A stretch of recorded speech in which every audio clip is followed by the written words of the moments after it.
By me A coffee ഡിയ.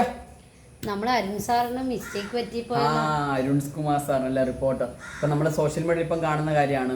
ഒരു കാപ്പിക്കട ഉദ്ഘാടനത്തിന് പോയ മുഖ്യമന്ത്രി എന്ന് പറഞ്ഞിട്ടുള്ള അതിൻ്റെ സോഷ്യൽ മീഡിയയിൽ അങ്ങനെ അദ്ദേഹത്തെ കംപ്ലീറ്റ് ആയിട്ട് നമ്മളെല്ലാം കൂടി പൊള്ളിക്കുന്ന ഒരവസ്ഥയിലാണ്. അപ്പോൾ ബൈ മീ എ കോഫി അതൊരു മെറ്റഫറാണ്. നമ്മുടെ മലയാളി ആൾക്കാർ കൂടി തുടങ്ങിയ ഒരു പ്ലാറ്റ്ഫോമാണ്. യൂട്യൂബ്സിലും മറ്റ് ചെയ്യുന്നവർക്കുള്ള ടിപ്സ് വാങ്ങിക്കാനുള്ള ഒരു പ്ലാറ്റ്ഫോമാണ്. അവർ കമ്പനീസ് മെയിനായിട്ട് വർക്ക് ചെയ്യുന്നത് ഔട്ട്സൈഡ് ഇന്ത്യ ആണ്. അപ്പോൾ ഏറ്റവും ഫാബുലസ് ആയ നമുക്ക് എല്ലാവർക്കും ഇൻസ്പയർ ചെയ്യുന്ന കാര്യമാണ്. അപ്പോൾ ആ ഒരു കാര്യത്തിനെയാണ് ബൈ മീ എ കോഫി എന്നുള്ളത് നോർമലി അമേരിക്കൻസിൽ യൂസ് ചെയ്യുന്ന വേർഡാണ്. എനിക്കൊരു കാപ്പി വാങ്ങി തടാന്നുള്ള തരത്തിലാണ്. പക്ഷേ അൺഫോർച്ചുനേറ്റ്ലി ഇവിടെ കുറച്ച് ആൾക്കാർ കാപ്പിക്കട എന്നുള്ള തരത്തിലാണ് ചെയ്തത്. It's A part and parcel of the mistakes വരും, മനുഷ്യനാണ്, തിരുത്താം. പക്ഷെ ഞാൻ ഇന്ന് സംസാരിക്കുന്ന നമ്മളൊരു സീരീസ് ഉണ്ടല്ലോ ഫൈനാൻഷ്യൽ ഇൻഡിപെൻഡൻസിന് വേണ്ടിയിട്ട്.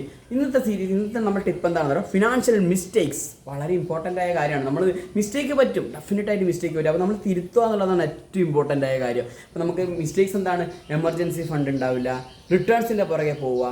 അപ്പോൾ ഒരു ഇൻവെസ്റ്റ്മെൻറ്റിന് വേണ്ടിയിട്ട് നമ്മൾ പോകുന്ന സമയത്ത് നമ്മൾക്ക് പ്രോപ്പറായിട്ട് അത് കണ്ടിന്യൂ ചെയ്യില്ല, അതിന് ഇനഫായ സമയം കൊടുക്കില്ല.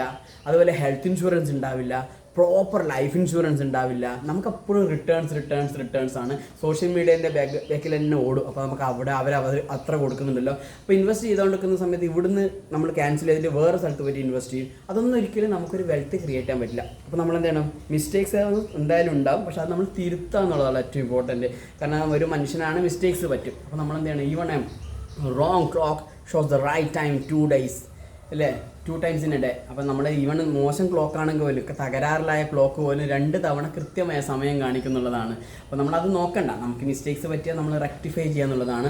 അപ്പോൾ നമ്മൾ ഫിനാൻഷ്യൽ പ്ലാൻ ചെയ്യുന്നത്, നമുക്ക് ഫിനാൻഷ്യൽ ഇൻഡിപെൻഡൻറ്റ് വേണ്ടി നമ്മൾ ആദ്യം ചെയ്യേണ്ടത് റെക്ടിഫൈ ദ മിസ്റ്റേക്സ് ഒഴിവാക്കുക എന്നുള്ളതാണ്. We are just call away from you. Thank you so much.